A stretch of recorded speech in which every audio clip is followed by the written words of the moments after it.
image formation by convex mirror।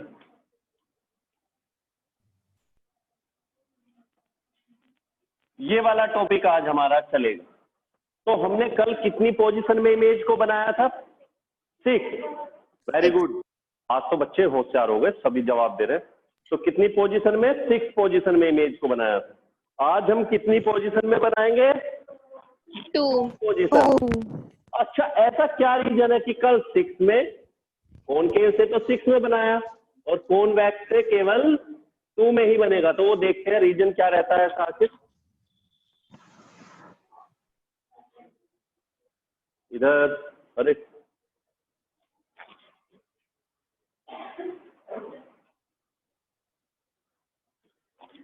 तो देखते हैं, ये कॉन्वेक्स मिरर हमारे पास, और मैंने ये पॉलिश किया, तो ये कौन सा मिरर बना है? कॉनकेव। हाँ जी, ये कॉनकेव बना है। देखते थे कि बच्चे जवाब देंगे या नहीं। ठीक है, बहुत बढ़िया।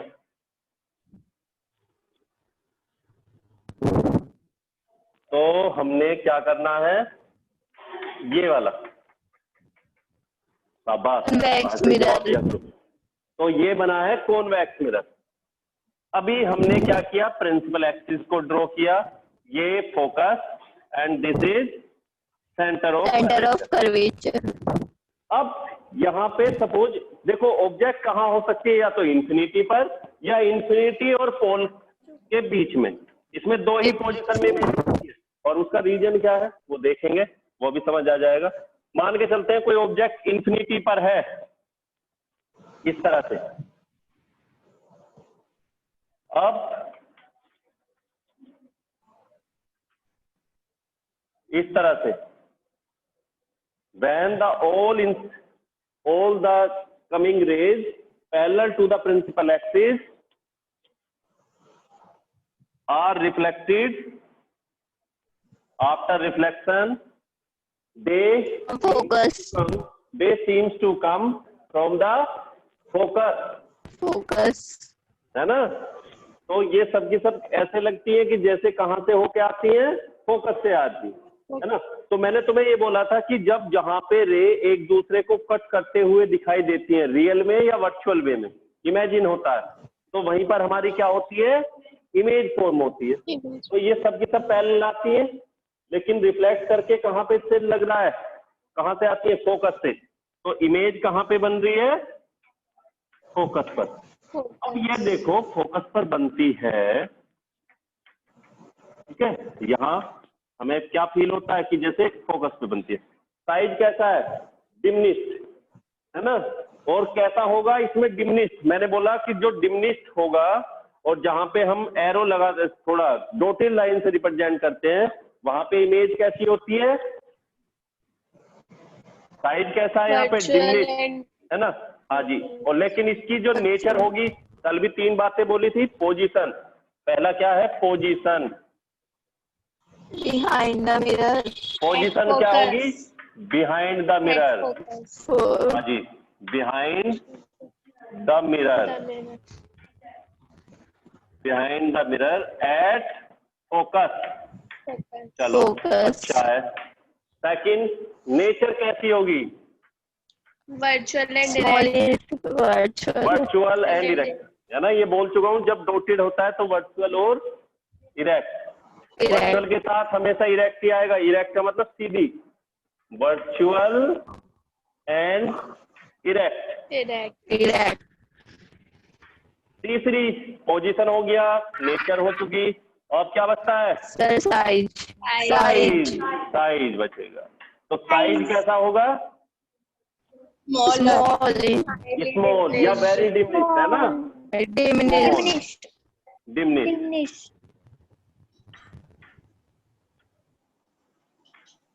डिमिनिश्ड बनेगा। तो इस तरह से हमें ये तीन चीजें हमने देखी है। अब इसके बाद अगर बॉडी कहीं भी होगी बिटवीन इंफिनिटी एंड पोल, तो वहां पे कैसे बनने वाली है उसको देखना है ना? तो रब कर दूं बच्चे से, या चलो देखते हैं यहाँ पे थोड़ा बना के। Yes, sir.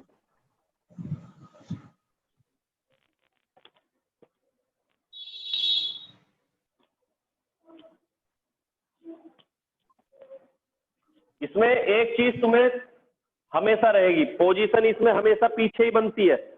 देखो इसमें तुम्हें बस बार बार कंफ्यूज नहीं होना, यहाँ पे पोजीशन हमेशा बिहाइंड द मिरर रहेगी, नेचर वर्चुअल इरेक्ट रहेगी, और साइज में चेंज होगा। साइज बार बार चेंज हो सकता है, बस साइज में तुम्हें चेंज दिखाई देगा, बाकी दो चीजें तो वही लिखनी है। कॉन्वेक्स मिरर के केस में नेचर और पोजीशन बार बार वही रहेगी, हर बार सेम ही रहेगी, बस अंतर क्या रहेगा, फोकस और पोल के बीच में। तो देखो जरा,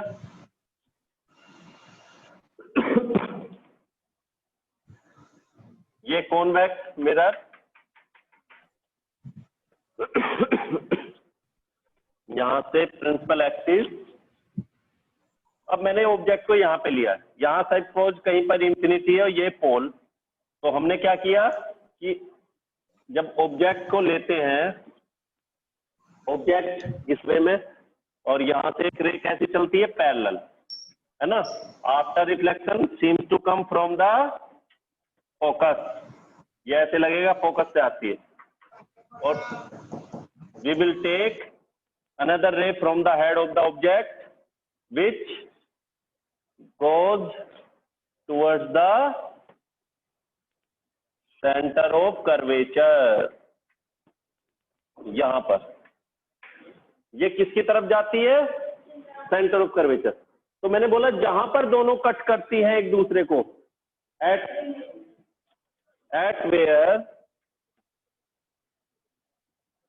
the point where they cut, the image will form, और यहां पर इमेज फॉर्म होगी, और किस तरह की, तो क्या क्या रहेगा, पोजीशन क्या होगी, पोजीशन Behind the mirror. अब ये बात तुम्हें याद रखनी है। देखो अगर ऑब्जेक्ट इंफिनिटी पर होती है तो पोजीशन उसकी कहां पे रहती है, फोकस पर, वो तो चाहे कॉन्वेक्स है या कॉनकेव, बस पोजीशन क्या हो सकती है, इन फ्रंट या बिहाइंड। लेकिन ये याद रखना, ऑब्जेक्ट इंफिनिटी पर होने पर इमेज हमेशा कहां पर बनेगी, image always will form at the focus. लेकिन इस बार ऑब्जेक्ट कहां है, ऑब्जेक्ट किस जगह रखी है, बिटवीन, कहां पे, इंफिनिटी एंड पोल, पोल। इस बार बच्चों कुछ नहीं देखना, इस बार बस हमें क्या देखना है, अभी हो सकता है किसी बच्चे के मन में आया होगा कि सर सेंटर ऑफ कर्वेचर जैसे कल बोला था, लेकिन एक बात देखो बच्चों, अगर मैं सेंटर ऑफ कर्वेचर पे रखता हूं या कहीं भी रखूंगा, भाई ये दोनों की दोनों रेज हैं, पहले किस, देखो ये अगर पैरेलल जाती है तो वो किससे कंसीडर किया था कि इमेज कहां पे बनती है, फोकस पर। अब दूसरी जो रे आएगी, ये ऑब्जेक्ट अगर आगे होती तब भी सेंटर ऑफ कर्वेचर की तरफ, यहां होती तब भी सेंटर ऑफ कर्वेचर, यहां होती तब भी, मींस कट हमेशा कहां पे करेंगी, क्योंकि इस रे का लास्ट पॉइंट कहां पे है, भाई ये वाली जो रे है, कौन सी रे, जो हमारी ये रे है ए बी, जो ए बी रे है वो कहां पे गई है, कहां से लगता है कि कहां से आती है, फोकस से। तो लास्ट तो सेंटर ऑफ कर्वे, सॉरी, तो लास्ट तो ये रे ऐसे लगता है ना फोकस पे, प्रिंसिपल एक्सिस तो फोकस पे कट करती है, फोकस से आगे तो नहीं। तो कट जो करेगी, जो सेंटर ऑफ, दूसरी रे जो सेंटर ऑफ कर्वेचर की तरफ जाने वाली है, वो कहां, उसकी पॉसिबिलिटी कहां पे बनती है इसको कट करने की। मैंने बोला कि एक रे है यहां से, शुरुआत यहां से और लास्ट यहां पे, अब इसको मैं कट कहां पे कर सकता हूं, अगर मैं दूसरी रे को लेके भी आता हूं, मान के चलो मैंने एक रे को यहां से लाया हूं, दूसरी ये, तीसरी, फोर्थ, 5, तो इस, और जहां पे भी ये पॉइंट है, ये पॉइंट हमें यहां मिलते हैं। अब मुझे बोलो ये जो पॉइंट्स है हमारे किस डिस्टेंस के बीच में है, ये P और ये C, ऐसे ही तो है फिगर के अकॉर्डिंग, ये पॉइंट P और ये पॉइंट C, भाई ये वाली रे B से, है ना, sorry, between the infinity, between the infinity and the pole, image always will form between pole and focus. इसीलिए दो पोजीशन में बोला जाता है। पहली क्या है, ऑब्जेक्ट इंफिनिटी पर होगी तो इमेज कहां पे बनेगी, फोकस पे, और दूसरा इंफिनिटी और पोल के बीच ऑब्जेक्ट कहीं भी होगी तो कहां पे बनेगी, बिटवीन पोल एंड फोकस।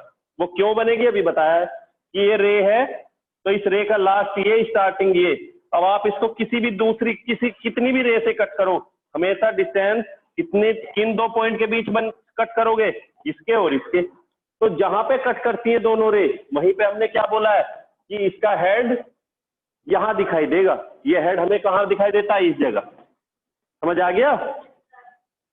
तो क्या होगा, ऑब्जेक्ट कहां पे है, between infinity and pole, image position कहां रहेगी इमेज की, image between P and N. always will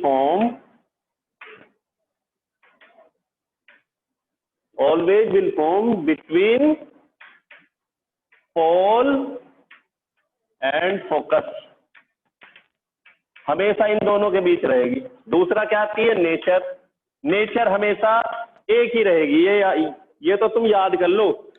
convex mirror से नेचर तो हमेशा वर्चुअल और इरेक्ट ही बनने वाली है मेरे बच्चों। नेचर कैसी रहेगी, virtual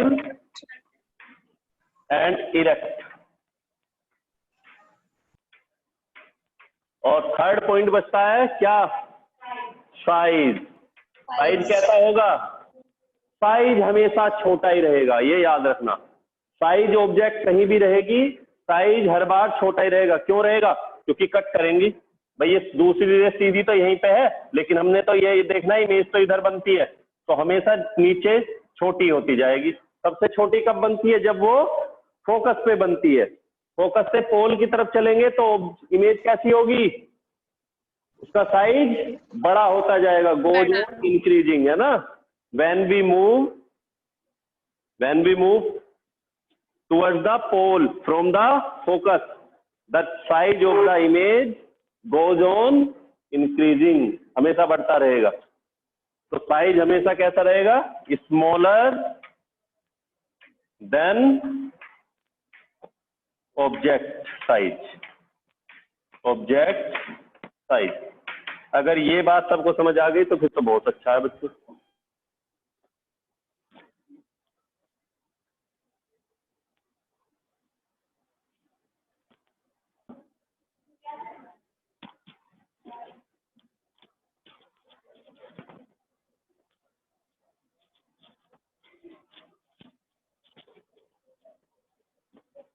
Now we are going to discuss about the mirror formula।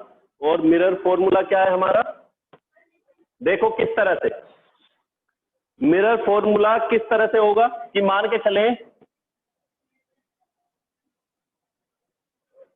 और मैंने इसको क्या बनाना है, कॉनकेव। कॉनकेव के केस में हमें बैक साइड पॉलिश करें। देखो मैं बोलता हूं कि कॉनकेव के केस में बैक साइड पॉलिश करें।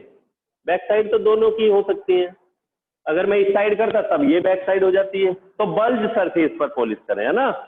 तो कैसा सरफेस, बल्ज, इस तरह से। तो ये प्रिंसिपल एक्सिस, यहाँ पे ये ऑब्जेक्ट, रे गोज फ्रॉम द हेड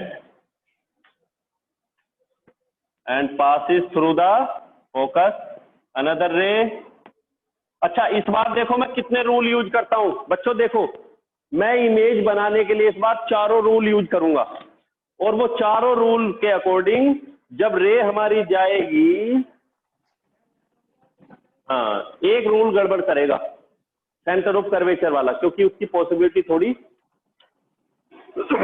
अलग से है। फिर ये यहाँ पे इमेज बड़ी बनेगी, वैसे हो तो जाएगा सेंटर ऑफ कर्वेचर से भी।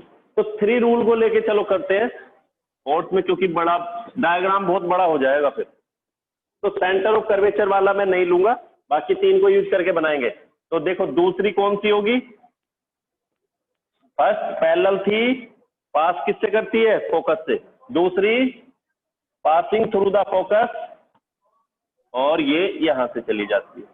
इमेज कहां पे फॉर्म होगी? ये। और एक और बचती है हमारी, कौन सी? रे गोस टुवर्ड्स द पोल, और ये भी कहां से जाएगी? यहां से। तो इस तरह से अब कुछ के मन में आ रहा होगा सर सेंटर ऑफ, तो वो पॉसिबिलिटी नहीं है क्योंकि वो तो सीधी उसी रास्ते से जाएगी। तो इमेज लेकिन हमारी कहां पे फॉर्म होती है? ये, क्योंकि जहां पे वो कट करेंगी दो एक दूसरे को, वहां पे इमेज बनती है। तो यहाँ पे इमेज बनती है। और ये इमेज कब बनती है? याद करो, ऑब्जेक्ट कहाँ रखी होगी? ये यहाँ मैंने बोला फोकस, और यहाँ सेंटर ऑफ कर्वेचर। ठीक है ना? हम पढ़ा है when the object is placed between infinity and centre of curvature. Image कहाँ पे बनती है? Between C and F. जब इंफिनिटी पर होती थी इमेज फोकस पे, एक पॉइंट इधर आएगी, इमेज एक पॉइंट पीछे जाएगी। अगर सी पे आएगी ऑब्जेक्ट तो इमेज भी सी पर, ऑब्जेक्ट यहाँ, इमेज यहाँ, ऑब्जेक्ट फोकस पर, इमेज इंफिनिटी पर, है ना? लास्ट जो बचती है 6, ऑब्जेक्ट यहाँ, इमेज पीछे। याद रखना, इधर से चले इंफिनिटी से, कंफ्यूज ना हो, याद करने का method, object image, object infinity, image focus. Last point में क्या होता है? इधर फोकस आता है और इधर इंफिनिटी। 6th पोजीशन में बिटवीन फोकस एंड पोल होता है। तो इमेज कहां चली जाती है? बैक साइड, है ना? ये पॉइंट्स याद रखना है, बार बार बार बार भूलना नहीं। चलिए, तो हम अभी कर रहे हैं मिरर फॉर्मूला। तो मिरर फॉर्मूला के अकॉर्डिंग अब देखो, कल हालांकि मैंने बता दिया था, ये वाली पोल से ऑब्जेक्ट तक डिस्टेंस को क्या बोलोगे? यू। जहां पे इमेज बनती है वहां से पोल तक डिस्टेंस को क्या बोलोगे? वी। फोकस से क्या बोलोगे? Focal length. और सेंटर ऑफ कर्वेचर से क्या बोलोगे? Radius of curvature. ये तो याद हो गई होंगे बार बार बार बार सभी बच्चों को। अरे बच्चों, याद हो गई है? ठीक है, Yes, sir. चलिए। तो मिरर फॉर्मूला क्या होता है? देखो, 1 upon focal length equal to 1 upon v plus 1 upon u. इसको मिरर फॉर्मूला बोलते हैं। पहले इसका प्रूवमेंट था सिलेबस में, लेकिन अब नहीं है, इसको ऐसे ही याद करना होगा तुम। ठीक है? अच्छा, इसमें एक चीज और भी हो सकती है। एफ को हम रेडियस ऑफ कर्वेचर की टर्म में भी लिख सकते हैं। हमने पढ़ा है आर इक्वल टू 2f, और एफ इक्वल टू क्या हो जाएगा? R by R upon 2। तो एफ की जगह क्या लिख सकते हो? 2 अपॉन आर। भाई आर बाई 2 पर चला जाएगा, 1 upon v plus 1 upon u. देखो 1 अपॉन एफ है, इस तरह से देखो, इस फॉर्मूले की जगह क्या होगा? 1 अपॉन आर बाई 2। एफ की जगह आपने क्या लिखा है? आर बाई 2 ऊपर चला गया, तो 2 अपॉन आर। ये फॉर्मूला बन जाता है। ये हमारा फॉर्मूला ये भी है। ये दोनों मिरर फॉर्मूले हैं, ये भी और ये। एक चीज और मैं तुम्हें बता दूं, जो फोकल लेंथ होगी, वैसे तो हमने बोला है कि साइन कन्वेंशन के अकॉर्डिंग लेफ्ट साइड की डिस्टेंस नेगेटिव, राइट साइड की डिस्टेंस पॉजिटिव, प्रिंसिपल एक्सिस से ऊपर की डिस्टेंस पॉजिटिव और नीचे की डिस्टेंस नेगेटिव। लेकिन फोकल लेंथ और रेडियस ऑफ कर्वेचर, ये दोनों, फिर से सुनो, फोकल लेंथ और रेडियस ऑफ कर्वेचर कॉनकेव के लिए, फोकल लेंथ और रेडियस ऑफ कर्वेचर कॉनकेव, देखो यहां लिख लेना, focal length radius of curvature, पहले लिखा है कॉनकेव, एक छोटी टेबल बना लेना। कॉनकेव के लिए ये दोनों कैसी होती है? नेगेटिव, याद रहेगा। और कॉन्वेक्स के लिए यस सर। इनकी वैल्यू हमेशा कैसी रहती है? पॉजिटिव। याद रखना ये बात बच्चों, स्क्रीनशॉट ले लो। इसके बाद नेक्स्ट टॉपिक लीनियर मैग्निफिकेशन।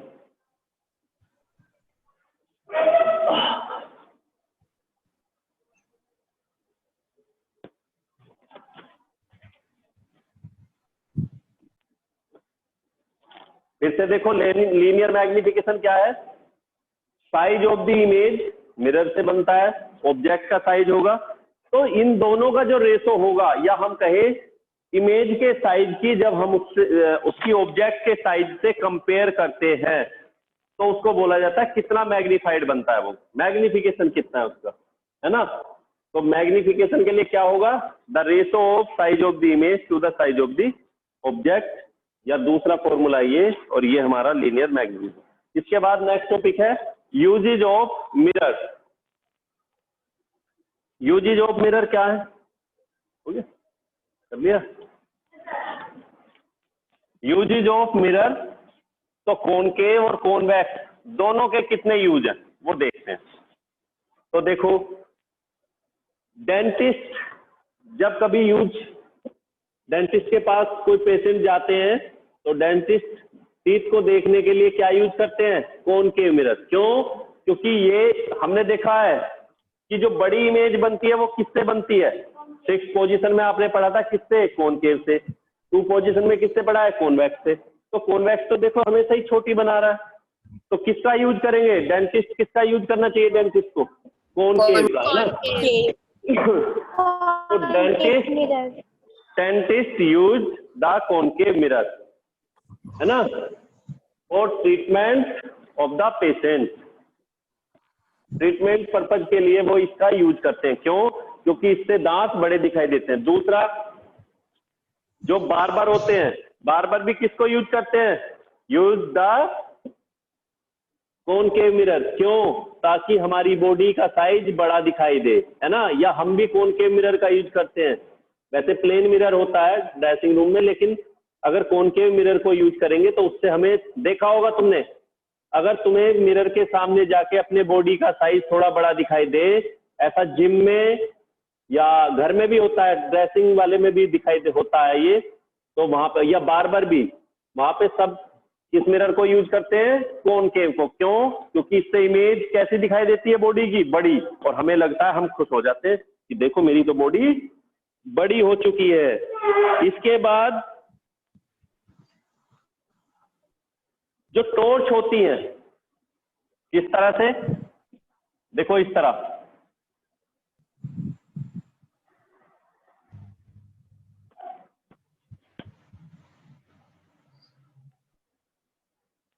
जो टॉर्च में बल्ब होगी तो यहाँ पे एक होल होता है ना, और इससे लाइट इमर्ज होती है, लाइट निकलती है। अब यहाँ पर एक रिफ्लेक्टर लगाते हैं इस साइड, और उस रिफ्लेक्टर से क्या होगा?